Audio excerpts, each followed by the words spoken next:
Dear students, welcome to my classroom. కారణాంక విభజన అనే అధ్యాయాన్ని మనం ప్రీవియస్ క్లాస్లో ప్రారంభించుకున్నాం. ఈరోజు దానికి కొనసాగింపుగా అభ్యాసము 12.1లోని మరికొన్ని సమస్యలు ప్రారంభిద్దాం. ఈ క్రింద ఇచ్చిన పదముల యొక్క సామాన్య కారణాంకములు కనుక్కోండి. 4m², 6m² 8m³ అని 3 పదాలిచ్చి ఈ 3 పదాలకు గల సామాన్య కారణాంకములన్నింటినీ మనల్ని కనుక్కోమంటున్నాడు. సో మరి మనం ఏం చేస్తాం, ఒక్కొక్క పదం తీసుకొని దానిని అవిభాజ్య కారణాంకాలుగా విభజిస్తాము.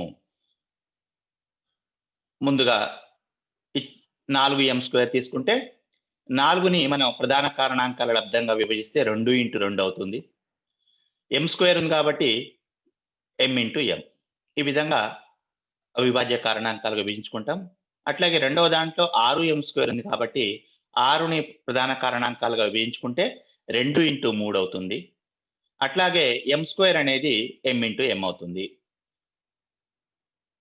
8m³ 8ని ప్రధాన కారణాంకాలుగా విభజించుకుంటే 2x2 అవుతుంది. అలాగే m³ ఉంది కాబట్టి దాన్ని 3 సార్లు m×m అని గుణిస్తూ రాస్తాము. ఇప్పుడు ఈ మూడింటిలోనూ ఉన్నటువంటి ఉమ్మడి కారణాంకాలను మనం గుర్తించడం జరుగుతుంది. మొదటి దానిలో ఉన్న 2కు అనుగుణంగా మిగతా రెండిట్లో 2 ఉందా? ఉంది కదా. సో దాని కింద మనం అండర్లైన్ చేసుకుందాం. రెండవ 2కు అనుగుణంగా మిగతా రెండిట్లోని ఇంకో 2 ఉందా? దీంట్లో లేదు కదా, రెండో దాంట్లో లేదు కదా, వదిలేస్తాం. ఎంకు అనుగుణంగా రెండిట్లోనూ ఎం ఉందా? ఉంది కాబట్టి దాని కింద అండర్లైన్ చేస్తున్నాం. అంటే మూడిట్లోనూ ఉంటేనే దాన్ని మనం తీసుకుంటాం. ఇంకొక ఎంకు అనుగుణంగా మిగతా రెండిట్లో ఇంకో ఎం ఉందా? ఇక్కడ ఉంది కాబట్టి మళ్ళీ అండర్లైన్ చేస్తాం. సో మరి మనకు ఇప్పుడు ఈ మూడింటి గాసాక ఏమవుతుంది? 4m², 6m², 8m³ గాసాక ఏమవుతుంది? 2x m×m. కాబట్టి 2x m×m రాసుకుంటే అది ఏమవుతుంది? 2m² అవుతుంది. సరే, గాసాక కనుక్కున్నాం, కానీ మనం కనుక్కోవాల్సింది సామాన్య కారణాంకాలు కదా.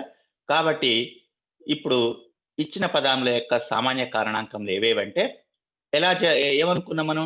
వీటి నుంచి ముందుగా మొట్టమొదటి సామాన్య కారణాంకం 1 రాస్తాం. ఆ తర్వాత ఈ 2m నుంచి 1 చొప్పున, 2 చొప్పున, 3 చొప్పున లబ్ధాలు తీసుకుంటూ వాటన్నింటినీ మనం సామాన్య కారణాంకాలుగా రాస్తాము. ముందుగా 1 సామాన్య కారణాంకం అన్నింటికి ఉంటుంది కాబట్టి అది రాస్తాం. ఆ తర్వాత ఇప్పుడు ఇందులో ఒక్కొక్కటి చొప్పున 2 m ఒకసారి వస్తే ఇంకొకసారి అవసరం లేదు కాబట్టి ఒకసారి రాస్తాం. కాబట్టి ముందు 2 రాద్దాం, ఆ తర్వాత m రాద్దాం. ఒక్కొక్కటి చొప్పున తీసుకున్నాం. ఇప్పుడు 2 చొప్పున తీసుకుందాం. 2x m ఏమవుతుంది? 2m. మళ్ళీ 2x m అవసరం లేదు కదా, ఒకసారి వస్తే ఇంకొకసారి అవసరం లేదు కాబట్టి దాన్ని మనం మినహాయించుకుంటాం. ఇప్పుడు నెక్స్ట్ m×m, m². ఇప్పుడు 2 చొప్పున తీసుకున్నాం. ఇప్పుడు 3 చొప్పున తీసుకుంటే 2x m×m, 2m². సో 1 నుంచి ప్రారంభించుకొని గాసాక వచ్చే వరకు లబ్ధాలు తీసుకుంటూ వెళ్తాము. సో ఇవి మనకు ఇచ్చిన పదముల యొక్క సామాన్య కారణాంకాలు. ఓకే, సో నెక్స్ట్ ఇంకో సమస్య చూద్దాం. 15p, 20qr, 25rp. సో ముందుగా 15pని ప్రధాన కారణాంకాల లబ్దంగా అంటే అవిభాజ్య కారణాంకాలు విభజించుకుంటే 15 3x5 p. అట్లాగే 20qr ఏమవుతుంది? 2x2x5 q×r. 20ని ప్రధాన కారణాంకాల లబ్దంగా ఎట్లా విభజించాలో మనం చూసాము. నేను మళ్ళీ దాన్ని ఇక్కడ మీకు వివరించడం లేదు. అదేవిధంగా 25 ఆర్పిని 5 ఇంటూ 6 ఇంటూ పి. ఇప్పుడు మూడింటిలోనూ ఉన్నటువంటి అవిభాజ్య కారణాంకాన్ని మనం ఎంచుకుందాం. 3కు అనుగుణంగా రెండిట్లోనూ ఉందా? లేదు. 5కు అనుగుణంగా మిగతా రెండిట్లో ఉంది కదా, కాబట్టి 5ని మనం అండర్లైన్ చేసుకుందాం. నెక్స్ట్ పికి అనుగుణంగా మిగతా రెండిట్లో ఉందా? లేదు. కాబట్టి మనకున్న ఇందులో అవిభాజ్య కారణాంకం 5 ఒక్కటే ఉంది. కాబట్టి ఇవ్వబడిన పదముల యొక్క గాసాకా కూడా 5 అవుతుంది. మరి వీటికి సామాన్య కారణాంకాలు ఏమవుతాయి? మనకు తెలుసు, మొట్టమొదటి సామాన్య కారణాంకం 1. ఆ తర్వాత ఇప్పుడు ఈ గాసాకాలోని అవిభాజ్య కారణాంకాల నుంచి 1 చొప్పున 2 చొప్పున తీసుకోవాలనుకున్నాం కదా, కానీ మనకు ఉన్నదే 1 కదా, కాబట్టి ఉన్నదాన్ని యథావిధిగా తీసుకుంటాం. అంటే అది ఒక్కటే వస్తుంది, 5.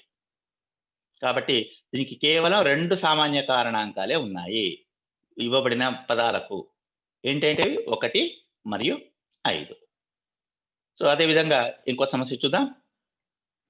4x², 6xy, 8y²x. దీనిని నేను మీకు కేవలం ఇక్కడ ప్రజెంట్ చేస్తాను, మీరు అర్థం చేసుకోండి.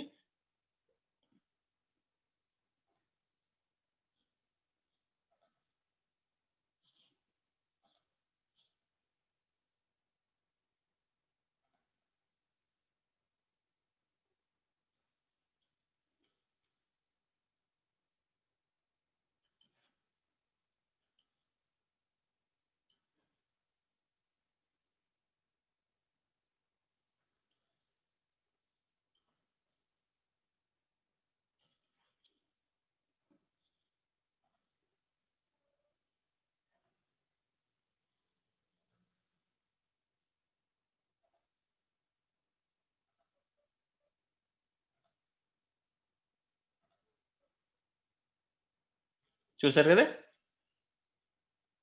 నెక్స్ట్ మరి ఒక సమస్య, 12x²y, 18xy². సో 12x²yని ప్రధాన కారణాంక లబ్ధంగా వేయించుకుంటున్నాను.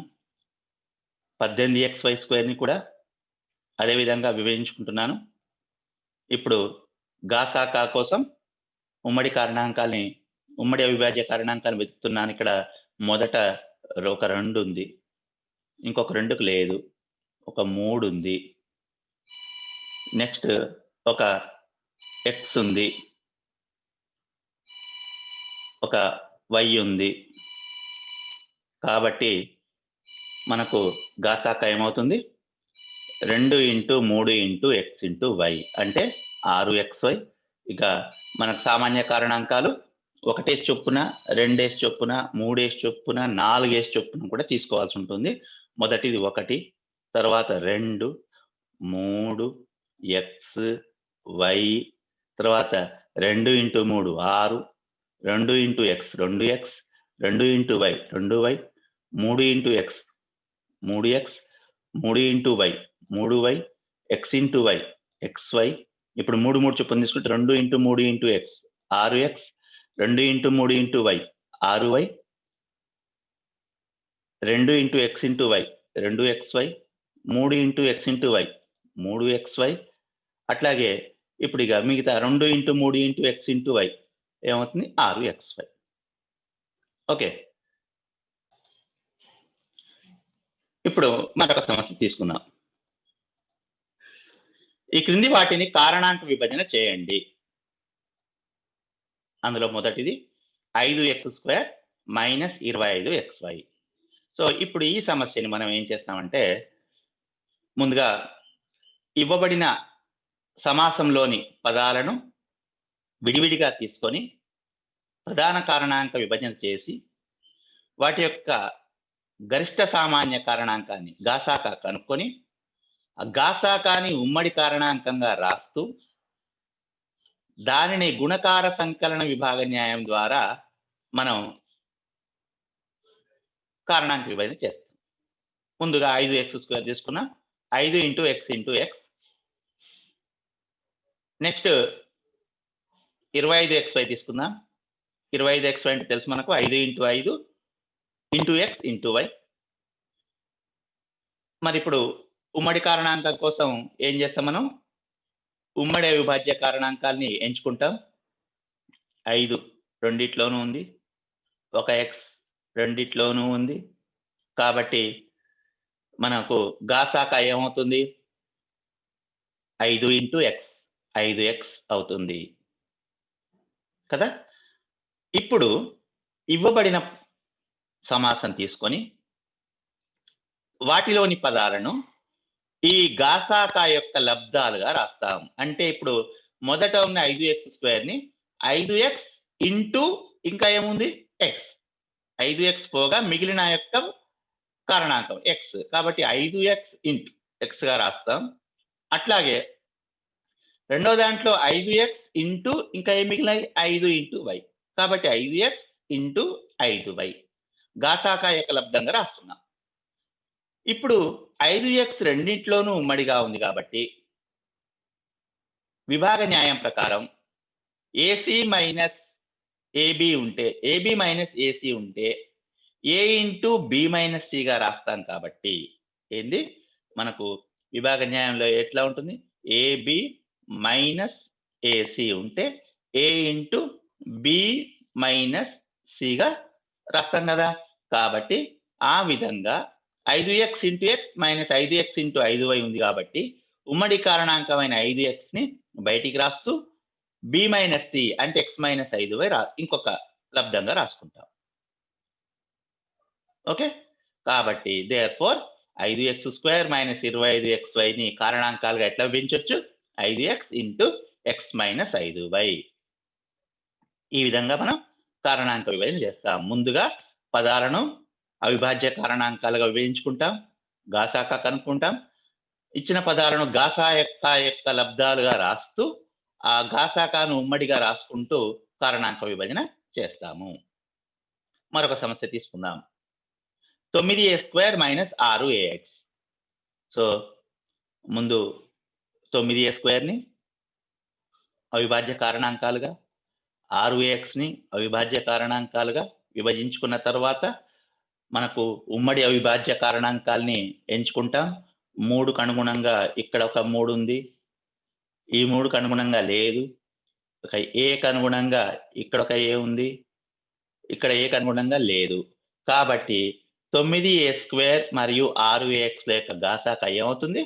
3 × a ఉమ్మడి అవిభాజ్య కారణాంకాలు. సో 3 × a అంటే 3a అవుతుంది. ఇప్పుడు 9a² మైనస్ 6ax ని ఏమని రాస్తాం మనం అంటే ఈ 3a యొక్క లబ్ధంగా రాస్తాము. 3a ఇంటూ ఇంకా ఏముంది? ఇంకొక 3a ఉంది 9a² కాబట్టి 3a ఇంటూ 3a. అట్లాగే ఇందులో 3a ఇంటూ 2 × x 2x. కాబట్టి 9a² ని 3a ఇంటూ 3a అని మైనస్ ఉంది కాబట్టి మైనస్, 6ax ని 3a ఇంటూ 2x అని రాస్తాము. సో ఇప్పుడు 3a మళ్ళీ మనకు ఉమ్మడిగా ఉంది కాబట్టి విభాగ న్యాయం ప్రకారం 3a into 3a minus 2x. So ఈ విధంగా మనం కారణాంకాలుగా విభజించుకుంటాం. ఓకే.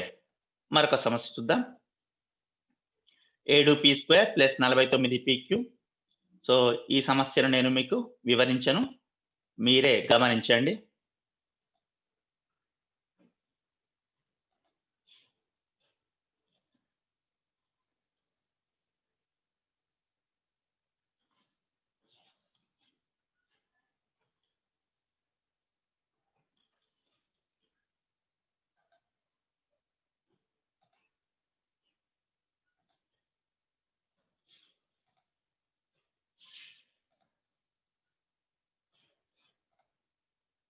గమనిస్తున్నారు కదా.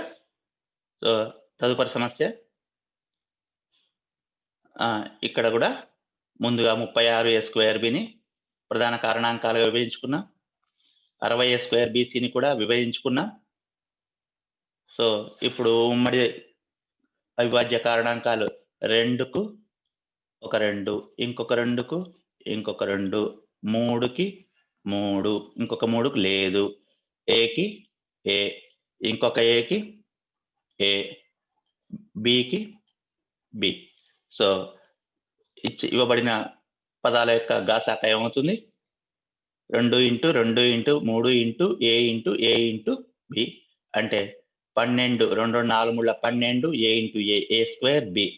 సో ఈ రెండింటిని మనం 12 ఏ స్క్వేర్ బి యొక్క లబ్ధాలుగా రాసుకుంటే 12 2 4 3 12 ఏ స్క్వేర్ బి తీసేస్తే ఇంకేముంది ఇక్కడ? కేవలం 3 ఉంది. అట్లా ఇక్కడ ఏముంది? 5 సి ఉంది. కాబట్టి 12 ఏ స్క్వేర్ బి ఇంటూ 3 మైనస్ 12 ఏ స్క్వేర్ బి ఇంటూ మిగిలిన పదాలు 5 సి. సో 12 ఏ స్క్వేర్ బిని ఉమ్మడిగా రాస్తే 3 మైనస్ 5 సి. ఇది ఈ సమస్య యొక్క సాధన. మరి యొక్క సమస్య చూద్దాం. దీన్ని కూడా నేను మీకు ఇక్కడ స్క్రీన్ పైన కంటిన్యూ చేసుకుంటూ వెళ్తాను, మీరు గమనించండి.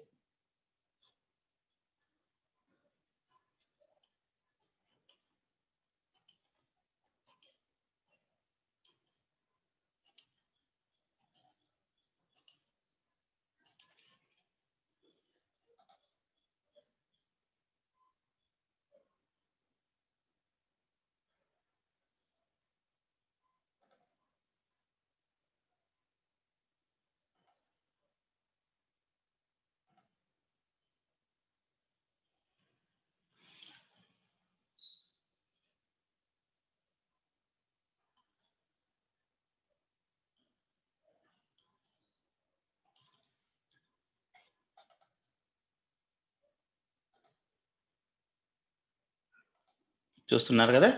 ఈ విధంగా 3 ఏబిసి ఇంటూ ఏ ప్లస్ 2బి ప్లస్ 3సి.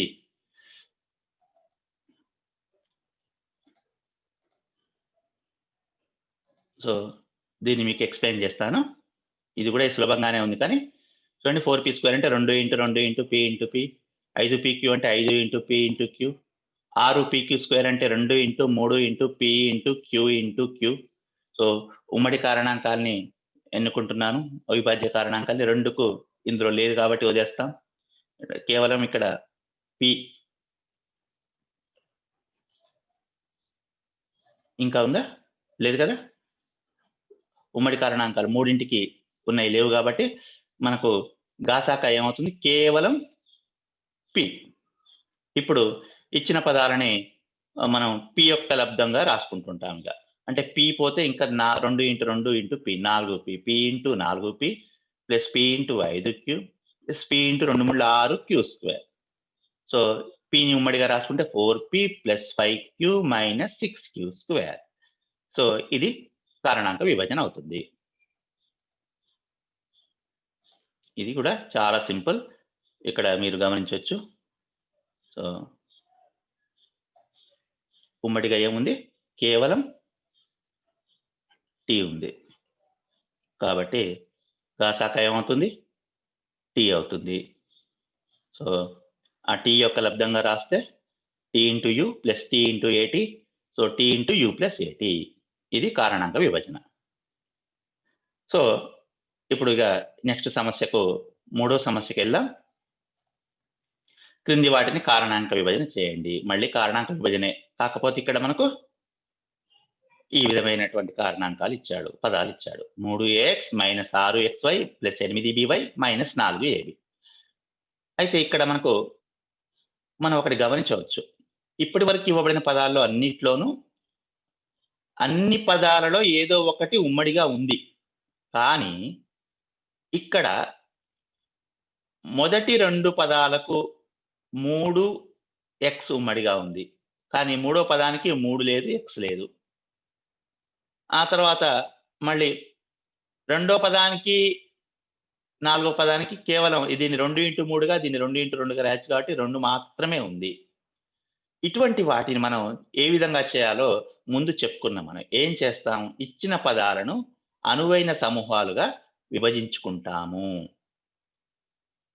ఇవ్వబడిన దానిలో ఈ 4ంటిని అనువైన పదాలు 2 సమూహాలు. ఎందుకంటే ఈ రెండిట్లో ఉమ్మడిగా ఉన్నాయి, మళ్ళీ ఈ రెండిట్లో ఉమ్మడిగా. మొదటి రెండిట్లో 3 ఉమ్మడిగా ఉంది, ఎందుకంటే దీన్ని 3 ఇంటూ 2గా రాయొచ్చు కాబట్టి. ఇక నుంచి మనం ప్రతిసారి అవిభాజ్య కారణాంకాలుగా విభజించాల్సిన అవసరం లేదు. మనం కేవలం మనం గమనించడం ద్వారానే అవిభాజ్య కారణాంకాల్ని ఉమ్మడిగా రాస్తాం. ఇందులో 3x రెండిట్లోనూ ఉంది కదా! మరి ఇందులో 3 ఎక్కడ ఉంది అంటే దీన్ని 2x3గా రాస్తాం కదా! 6ని 2x3గా రాస్తాం. కాబట్టి 3 ఉన్నట్లే. కాబట్టి 3 ఉంది, x ఉంది ఈ 2 పదాల్లో. అట్లా ఈ 2 పదాల్లో ఏముంది? ఇది 2x4గా రాయగలం. కాబట్టి 4 ఉంది, b ఉంది. ఈ విధంగా మనం ఉమ్మడి కారణాంకాల లబ్దంగా రాస్తుంటాం. సో, ముందు అనువైన సమూహాలుగా వేయించుకుంటాం. మొదటి 2 ఒక సమూహం, తర్వాత 2 ఒక సమూహం. ఇందులో ఏం తీయొచ్చు మనం? 3 తీయొచ్చు, x తీయొచ్చు ఉమ్మడిగా. కాబట్టి మనం సరే ఇక్కడ అది విడివిడిగా రాసుకుంటే 3 ఇంటూ a ఇంటూ x. ఇక్కడ 6 into x 2 into 3 into x into y. ఈ విధంగా మనం ప్రత్యేకంగా కాకుండా ఒకేసారి రాసుకున్నాం. ఇప్పుడు మొదటి దాంట్లో చూడండి ఏవి ఉమ్మడిగా ఉన్నాయి? ఈ పదంలో 3x రెండిట్లోనూ ఉన్నాయి కదా! అట్లా ఈ 2 పదాల్లో ఒక 2 ఇక్కడ ఉంది, ఇక్కడ ఉంది. ఇంకొక 2 ఇక్కడ ఉంది, ఇక్కడ ఉంది. ఒక b ఇక్కడ ఉంది, ఇక్కడ ఉంది. కాబట్టి సో, ఉమ్మడిగా ఉన్న వాటి యొక్క లబ్దంగా రాస్తే 3x into a minus 3x into 2y అట్లాగే plus 2b into 4 2 రెండ్ల 4b into 2y అట్లాగే 4b ఇంటూ a అని రాస్తాం. మరి ఇక్కడ 3x ఉమ్మడిగా ఉంటే ఏంటిగా ఏమి మిగిలింది? a మైనస్ 2y ఉమ్మడిగా ఉన్న 3xని బయటికి రాస్తున్నాం. మిగిలినవి లోపల అట్లాగే ఉంచుతాం. అట్లా ఇక్కడ ఈ రెండో దాంట్లో 2 రెండ్ల 4b బయటికి రాస్తున్నాం. 2y మైనస్ a లోపలికి రాసుకుంటున్నాం. మరి ఇప్పుడు ఇక్కడ a మైనస్ 2y ఉంది. ఈ రెండిట్లో ఏది ఉమ్మడిగా లేదు. కానీ ఇక్కడ a మైనస్ 2y ఉంది. ఇక్కడ 2y మైనస్ a ఉంది. ఇక్కడ మీరు జాగ్రత్తగా వినండి. కేవలం గుర్తు తేడాతో ఉన్నాయి కాబట్టి మనం ఇక్కడ మీకు చిన్న ఎగ్జాంపుల్ ఇస్తాను చూడండి. ఇక్కడ 2y మైనస్ a ఉంది కదా! ఈ 2y మైనస్ aని మనం minus into minus 2y minus into a అని రాసుకోవచ్చు కదా! ఎందుకు? Minus into minus plus 2y అవుతుంది. Minus a. ఇప్పుడు మైనస్ ఉమ్మడిగా ఉంది కాబట్టి రాస్తే ఏమవుతుంది? మైనస్ ఇంటూ 2y మైనస్ తీసాం కాబట్టి మైనస్ ఇంటూ ఇది ప్లస్ a కదా! Plus a. అంటే మైనస్ ఇంటూ ఏమైంది? aని ముందుగా రాసుకుంటే a మైనస్ 2y.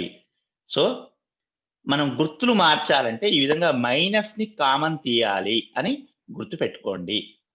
ఎప్పుడైనా లోపట గుర్తులు మార్చాలంటే మైనస్‌ని కామన్ తీస్తే ఏమైంది? ప్లస్ 2y కాస్త మైనస్ 2y అయింది. మైనస్ a కాస్త ప్లస్ a అయింది. కాబట్టి ఈ విధంగా మనం మైనస్‌ని కామన్ తీసుకుంటుంటాం. మైనస్ కామన్ చేయడం వల్ల ఇప్పుడు ఇందులో గుర్తులు మారి a మైనస్ 2y లాగా మారుతుంది. కాబట్టి ఈ విధంగా మైనస్ కామన్ తీస్తే మైనస్ ఇంటూ ప్లస్ మైనస్ అయింది. a మైనస్ 2y అయింది. ఇప్పుడు a మైనస్ 2y రెండిట్లోనూ ఉంది కాబట్టి a మైనస్ 2yని మనం ఉమ్మడిగా రాసుకుంటే 3x minus 4b into a minus 2y. So, ఇది ఈ సమస్య యొక్క కారణాంక విభజన. అట్లాగే x³ plus 2x² plus 5x plus 10. So, ఇక్కడ గమనిస్తే మనకు x³ x² 2xలు ఉమ్మడిగా ఉన్నాయి. 5x 10లో 5 ఉమ్మడిగా ఉంది. ఎందుకంటే ఈ 2 5 చేత భాగించబడతాయి కదా! సో, ముందు 2 సమూహాలుగా చేసుకున్నాం. అవిభాజ్య కారణాంక లబ్దంగా రాసుకున్నాం. మొదటి దాంట్లోని 2 పదాల్లో ఉమ్మడిగా ఏమేమున్నాయి చూసుకోండి. ఇక్కడొక x, ఇక్కడొక x, మళ్ళీ ఇక్కడొక x, ఇక్కడొక x. ఇక్కడేమో ఈడ 5, ఈడ 5. దాన్ని మనం బయటికి తీసుకుంటే అంటే ఇక్కడ x ఇంటూ x x²ని ఇక్కడ 5ని బయటికి తీసుకుంటే x² బయటికి తీసుకుంటే x ఉంది. ప్లస్ x²ని తీసుకున్నాం కాబట్టి ఇక్కడ ఇంకేముంది? 2 ఉంది.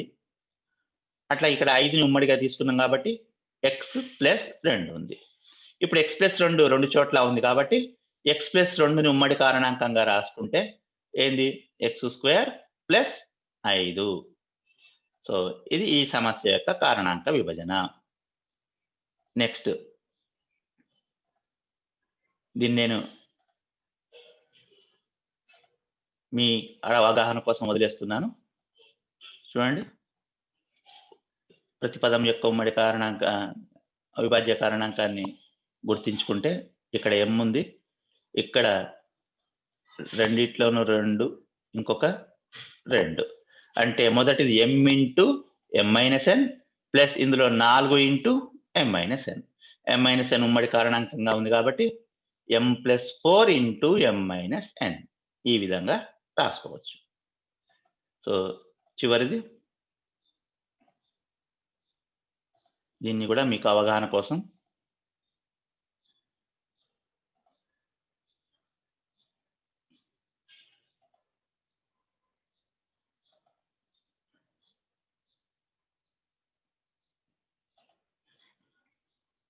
ఇది ఈ సమస్య యొక్క సాధన. ఓకే.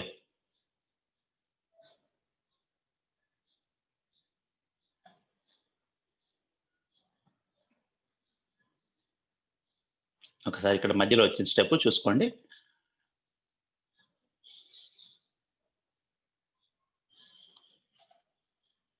మరొకటి దీన్ని కూడా మీరే అవగాహన చేసుకోండి. ఇక్కడ మధ్యలో స్టెప్ మిస్ అయింది, మరి తర్వాత వస్తుంది చూడండి.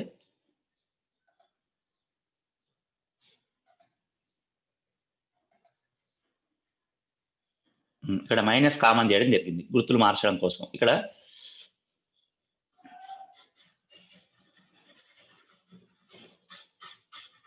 ఓకే, ఇది ఈ సమస్య యొక్క